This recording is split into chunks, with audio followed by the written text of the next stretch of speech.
বলবো কেন? বলবো কেন? বলবো কেন?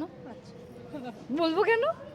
ভ্যালেন্টাইন্স ডে আমি তো চাইবো জীবনে প্রত্যেকটা দিন যেন ভালোবাসার দিন হয়, সেটা মা বাবা পরিবারে হোক, ভালোবাসার মানুষটা যে অন্য পরিবারের হয় তাদের সাথে হোক, বাচ্চা কাচ্চাদের সাথে হোক, সবার সাথে।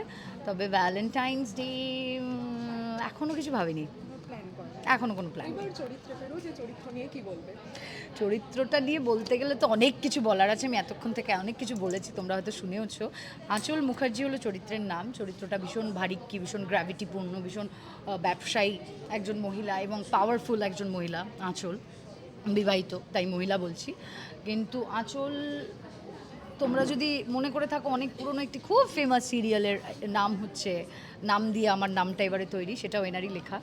তো আঁচল ততটাই বড় হতে পারে যদি আমি সেটাকে ফুটিয়ে তুলতে পারি ঠিকঠাক করে, আমি সেটাও জানি।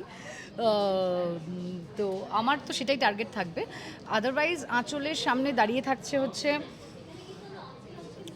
আঁচল বেসিক্যালি পার ইন্ডাস্ট্রিজের মালিক, মানে শাড়ির ব্যবসা তার, টেক্সটাইল।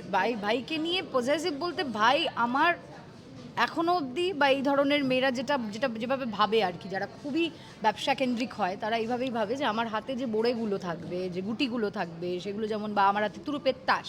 আমার ভাইকে এই মুহূর্ত অবধি আমার কাছে আমার ভাই তুরুপের তাস, এবং আমার মাথার উপরে মাও আছে যে আমার সাপোর্টে থাকে বলে আমার জন্য সেটা একটু ইজি হয়।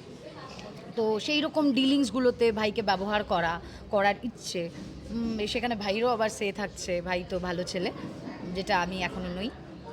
তো ভাইয়েরও সেখানে সে থাকছে। সেই জায়গায় দাঁড়িয়ে clashes between siblings, clashes between বাবা। আবার এখানে প্রচুর সৎ, আমার কী করবো যে আমি সৎ বাবা নিয়ে বুঝতে পারছি না, যে এই বাবার সাথে মানে প্রিভিয়াসলি আমি কৌশিকদার সাথে অন্যান্য কাজ করতে গিয়ে প্রচুর প্রচুর সখ্যতা ছিল। প্রথমবার কৌশিকদার সাথে, মানে আমার বাবার সাথে আমার কোনো সখ্যতা নেই। এইটা করতে গিয়ে তো অর্ধেক সময় ডায়লগ বলতে গিয়ে মনে আছে তোমার সাথে কত ড্যাডি ড্যাডি ড্যাডি করতাম, এখন ড্যাডি বললে তুমি আমাকে গালমন্দ করতে আসছো, মানে এই ধরনের মজাগুলো হতে থাকে ফ্লোরে।